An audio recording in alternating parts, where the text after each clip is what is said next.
Guys, good morning, আসসালামু আলাইকুম। কেমন আছো সবাই? আশা করি অনেক ভালো আছো। আমিও আলহামদুলিল্লাহ ভালো আছি। আমি তারা চলে আসলাম একটা নতুন ব্লগ নিয়ে। আমার না দুদিন ধরে শরীরটা খারাপ ছিল, সেই জন্য কিন্তু আমি কোনো ভিডিও আপলোড করতে পারলাম না, কারণ ভয়েস ওভার আমি করতেই পারছিলাম না।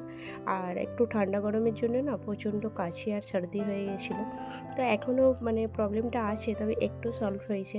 তো সেই জন্য ভাবলাম এখন একটা ব্লগ ছাড়ি। আর এই ব্লগটা কিন্তু আমি এখনই ভয়েস ওভার করেছি আর একটু পরেই ছাড়বো। কিন্তু এক কাপ কফি নিয়ে এখানটায় এসে বসে খাচ্ছি। আর এটা ছিল ব্ল্যাক কফি। আর সকালবেলার কফিটা আমি এখানটাতেই বসে খাওয়ার চেষ্টা করি, সকালে কিংবা সন্ধ্যায়। এখন সন্ধ্যার টাইমে আর একা থাকি না বলে সেই জন্য খাই না। আর এখন বিকালের দিকে না খিড়কিটা বন্ধই করে দিই, যেহেতু শীতকালে এখানে বলি মচ্ছর আসে, সেই জন্য কিন্তু আর বিকালে সন্ধ্যার চাটা এখানে বসে আর খেতে পাই না। যাক, সকালে এখানে ব্রাশটা করতে চলে আসলাম। আর বাবু কিন্তু ওইদিকে খেলছে। মা যেহেতু এখন ঘুমোচ্ছে, সেই জন্য হলরুমের ল্যাম্পটা এখন অফ করেই রেখেছি। মা ওই ভোরবেলা উঠে পড়ে নামাজ পড়তে, 5:30 থেকে প্রায় 8টা পর্যন্ত সব কিছু পড়ে আর করে, তারপর ফের একটু ঘুমাই। তো সেই জন্য আর মাকে ডিস্টার্ব করি না, বাইরের ল্যাম্পটা বন্ধ করাই থাকে। যাক, এখানে ব্রাশ ট্রাশ করে সকালের যেটা আমার একটা মর্নিং রুটিন থাকে, স্কিন কেয়ারটা তো অবশ্যই সব সময়ের জন্যই দরকার, তাই না?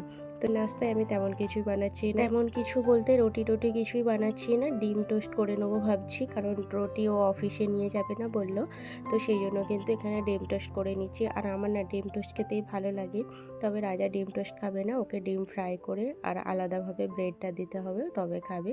বাবুর আর আমার জন্য কিন্তু এখানে ডিম টোস্টটা করে নিচ্ছি। আমার না ফের ব্রেড দিয়ে ডিম দিয়ে এমনি খেতে ভালো লাগে না, এমনভাবে ডিম টোস্টের মতো বানিয়ে নিলেই বেশ ভালো লাগে খেতে। তো এই যে ওর জন্য কিন্তু এখানে ডিম ভাজা করে নিলাম, ওকে কিন্তু ব্রেডটা দেবো। হাতে কিন্তু এখানে 1 কাপ করে গ্রিন টি নিয়ে নিচ্ছি। কফিটা তো সকালে ব্ল্যাক কফিটা খেয়েছিলাম, তো চাটা তো এখন খাবো না, সেই জন্য ভাবলাম একটু গ্রিন টিটাই খেয়ে নিই। কারণ গ্রিন টিটা না খেলে আবার আমার গায়ে তাকাত আসবেই না, সারাদিন আমি আর কাজ করতে পারবো না। কাজ করতে পারবো না বলতে কি, ওই মাথাটা ঝিমঝিম করবে, মনে হবে একটা কিছু খাইনি, শরীরটা যেন কেমন কেমন লাগছে। তো গ্রিন টিটা এখন আমার যেন একটা হ্যাবিট হয়ে গেছে, চায়ের বদলে ওটা আমার নিতেই হবে। ওই সকালবেলা না চাটা না খেলে একদমই হয় না কিন্তু, তাই না? আর যেহেতু এখন শীতের সকাল অবশ্যই দরকার। আর আমি যেহেতু প্রত্যেক দিন একটা করে যে কোনো পানি ভিজিয়ে রাখি, যে কোনো ড্রিঙ্ক খাওয়ার চেষ্টা করি। কিন্তু রাজা বলে এই সকালবেলাটা উঠে যদি চা না পাই, ওরও না এখন একটু চায়ের নেশাটা হয়ে গেছে। এই শীতকাল তো, আর সকালবেলা উঠলেই গাটা একটু ঝিমঝিম করে, কেমন কেমন হয়। সারা রাত যেহেতু ও তো অফিস থেকে আসতে ওর 12:30, 1টা, 2টো বেজে যায়, তো ঘুমটাও আনকমপ্লিট থাকে। তো ওভাবে সকালবেলা একটু যখন ওকে ব্ল্যাক কফিটা দিই একবার, তখনও বলে খেয়ে বেশ একটু শরীরটা ভালো লাগে। ও অফিস চলে গেছে, আমি এখানে রুম টুম ঝাড়ু দিচ্ছিলাম। আর রুমটা ঝাড়ু দিতে গিয়ে না আমি না 2-3 দিন ধরে আমার ওই রুমে পরার শুজটা পাচ্ছিলাম না, জুতোটা।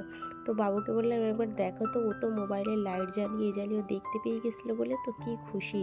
ও বার করে একদম ফিকে ফিকে ফেলে দিচ্ছে, এটা ওর একটা অ্যাটিটিউড ভাব একটা, যে আমি পেয়ে গেছি। তো ওকে আমি বলছিলাম রাখো এখানে, ও দেখছি বার করছে আর ফিকছে ওদিকে। তো যাই হোক, ও যে খুঁজে দিল বেশ ভালো লাগলো, কারণ এত নিয়ে হয়ে না ওর ভেতর থেকে আমি বার করতে পারতাম না। ও কেমন খুঁজছে দেখো না, যে ওর আর কিছু আছে নাকি। ওকে আমি উঠতে বলছি, ও বলছে না আমার কিছু খিলোনা আছে নাকি, আমি দেখি দাঁড়াও। তো লাইটটা জ্বালিয়ে কিন্তু অনেকক্ষণ ধরেই দেখছিল। টুম ঝাড়ু দিয়ে তারপরে চলে আসলাম এখানে রান্না করতে। আর আজকের রান্নাতে না শুধু আমি এই মটরশুঁটি, বাঁধাকপি, আলু এটাকে ভাজা করব, আর সাথে কিন্তু ডাল করব। আজকের না সত্যি কথা বলবো, একটা বাড়িতে কোনো রকম সবজি নেই। আমি কোনো রকম আজকের দিনটা লাস্ট টাইম অ্যাডজাস্ট করছি, কারণ অনেক দিনের মতো আমাদের বাজার হচ্ছে না। তো মাসের যেহেতু এটা এন্ডের দিকে ছিল, আমার না সেবারটা করতে করতে একটু করে আমি রুকে যাচ্ছি। আমার কিন্তু এখনও কন্টিনিউ কাশিটা হচ্ছে, সেই জন্য কিন্তু একটু অসুবিধা হচ্ছে। তো যাই, যেটা বলছিলাম, একটা কিচ্ছু আর সবজি ছিল না, জাস্ট একটা বাঁধাকপি পড়েছিল। তো ভাবলাম আজকের দিনটা অ্যাডজাস্ট করে নিই। আর রাজা না আমাকে সবসময় বলে তুমি বিনা অ্যাডজাস্ট না করে আমার সাথে তাহলে ঝগড়াই হয়তো লেগে যাবে, হয়তো কিছু এমন আছে যার কারণে এখনও আমাকে ছোট দিয়ে দিচ্ছ। কারণ ও বাড়ি থেকে বেরোতেই লেট হয়ে যায় আর আসতেও লেট হয়ে যায়, সেই জন্য কিন্তু আমাদের বাজারটা একদমই যাওয়া হচ্ছে না, আর কিছু কেনাও হচ্ছে। আজকের বাঁধাকপিটা ওকে বলেছি আজকেই এটা আমি লাস্ট অ্যাডজাস্ট করে নিলাম, কালকে বাজার না করলে কিন্তু আর বাড়িতে আমি রান্নাই করবো না। আমার না আর বাবুকে নিয়ে এখন বেরোতে একদমই ইচ্ছে করে না। ও এত পরিমাণে আমাকে পেরেশান করে, আমি বাজারের ব্যাগ ধরবো নাকি ওকে ধরবো। কারণ একটা যদি পয়সাও কাউকে দিতে যাই না, ও আমার একটা उँগলি ধরে রাখে আর এক হাতে আমাকে সেই চিপে বার করতে হয়। খুবই একটা বিরক্তকর ব্যাপার হয়ে যায়। ও মোটেও শোনে না আমার কথা। তো যাই হোক, সেই জন্য কিন্তু আর আমারও না একটা আনকমফোর্টেবল লাগে একা একা বাজারে যেতে। এত ভিড়-টির থাকি তো এখানে, বাজারে বেরোলে ঢুকলে আমার খুব একটা ভালো লাগে না। তো মাঝে মাঝে তবুও চলে যাই, কিছু করার নেই। শরীর খারাপ হোক আর যাই হোক, এই একার সংসার তো, ছোট বাচ্চা নিয়ে আমাকে এইভাবেই একাকে সামলাতে হয়। তারপর এখানে সন্ধ্যায় আমি ১ কাপ চা করে নিচ্ছিলাম, আর এখন সন্ধ্যার চাটাও কিন্তু লেমন টিই খাই। আর আমি ওই একটা লেমন গ্রাসের গাছ লাগিয়েছি, তো ওইটা দিয়েই পাতা তুলি আর এতে একটু লেমনের লেবুর রস দিয়ে তো এই চাটা খাই। আর এর সাথে কিন্তু পুদিনা পাতা দিয়ে দিলাম। তাহলে চলো, আজকের মতো ভিডিওটা আমি এখানেই শেষ করলাম। টাটা।